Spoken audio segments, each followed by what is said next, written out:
Since time immemorial, philosophers, writers and artists have questioned the concept of female beauty without managing to understand it completely, nor to give an unequivocal definition of it.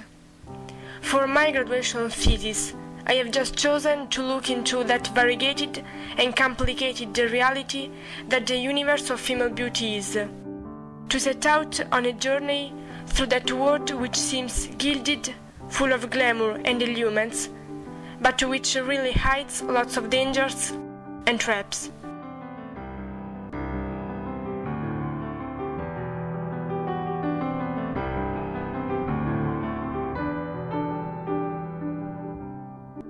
The perfect body is in fact often unnatural, hence difficult to achieve. For this reason, sometimes being beautiful means being in despair.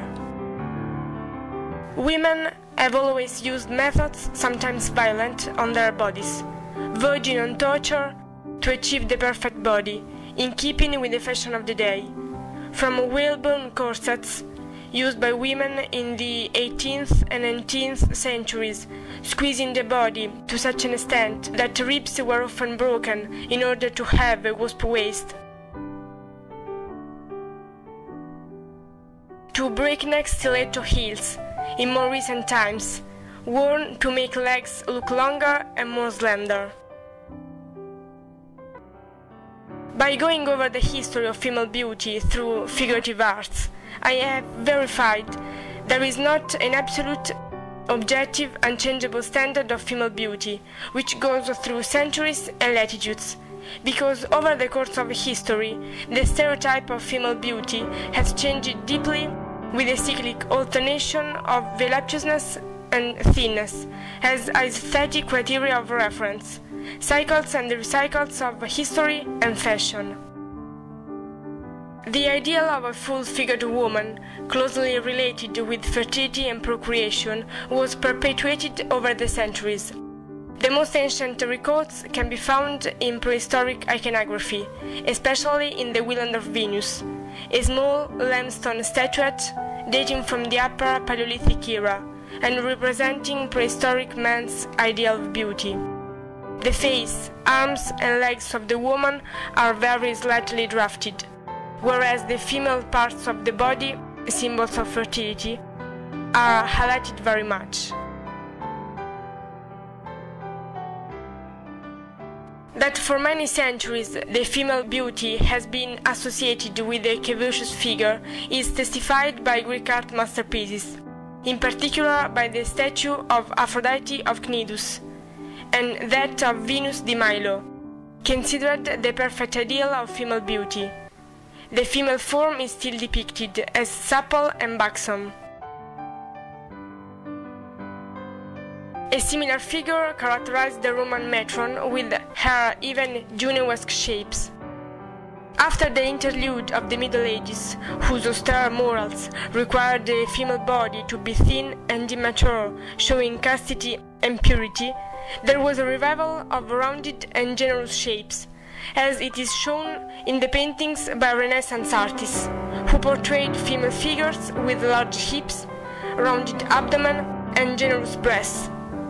The same beauty standard is pictured by the painters of the following centuries, from Rubens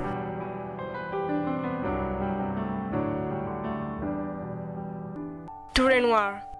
In the 18th and 19th centuries, for ladies, the height of femininity and symbol of seduction was a wasp waist, thanks to the use of girdles and corsets, real instruments of torture. With the advent of the new century, many of the old taboos concerning the female body disappeared, liberating it from all the restrictions by which it had always been trapped, and allowing it to emerge. It is from the beginning of the 1920s that the perception of female beauty changed radically.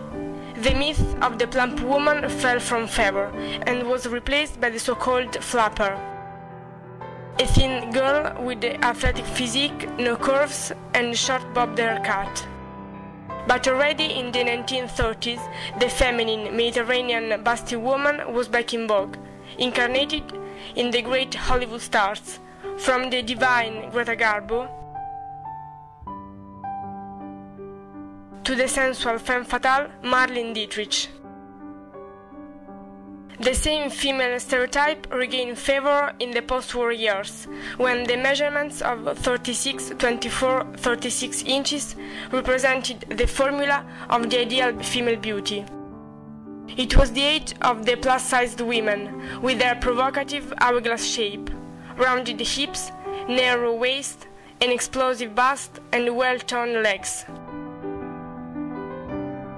But everything changed once again in the 1960s, the period of the Dolce Vita, youth unrest, feminism, and the miniskirt. The new icon is the English model Twiggy, thin, almost anorexic.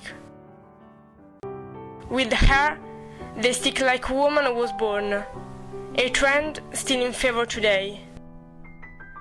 But it was from the beginning of the third millennium that beauty became synonymous with thinness, and the real cult of the body caught on. Bombing by the media must be held responsible for the spread of well-known stereotypes.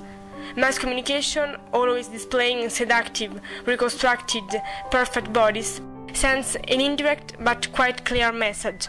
If you are thin, with some well-positioned curve, you will be happy, popular, successful in every walk of life, from love to work.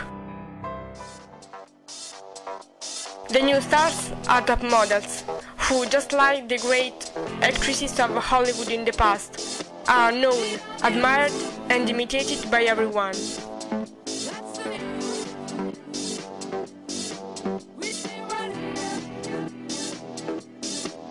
Tall, slender, elegant, models are the idols of the majority of today's young girls, who are led to believe they are wrong if they do not conform to those unreachable models.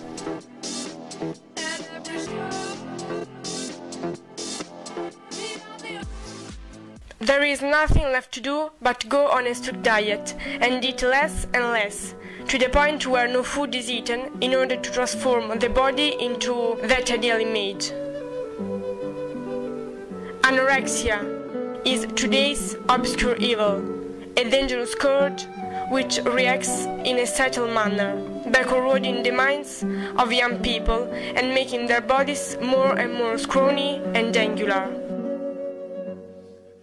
Anorexia was immortalized in the eyes and naked body of Isabelle Caro, the French model who died in 2010, a victim of this disease that lasted 15 years and reduced her to 31 kilos. In today's society, where appearance is ever more important and image is more powerful than words, beauty is an imperative, a real obsession.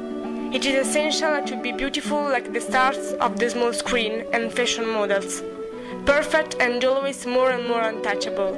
And women who are not naturally endowed with a perfect body have no choice but to put themselves in the reliable hands of the plastic surgeon, capable of granting every desire for beauty and changing, removing, reconstructing what women do not like of their body. Today, the use of the scalpel, the modern version of the magic wand, is more and more popular.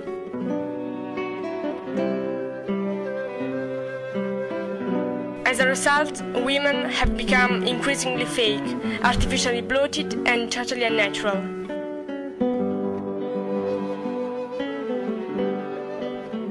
Women's obsession for beauty feeds an industry of exorbitant proportions.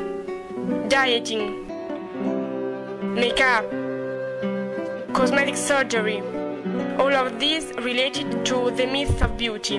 Thus, whilst women are becoming increasingly more insecure about themselves and their bodies, the companies working to build their beauty are becoming richer, stronger and more powerful. If on the one hand the fight for female emancipation freed women in many ways, the myth of beauty has imprisoned them once again.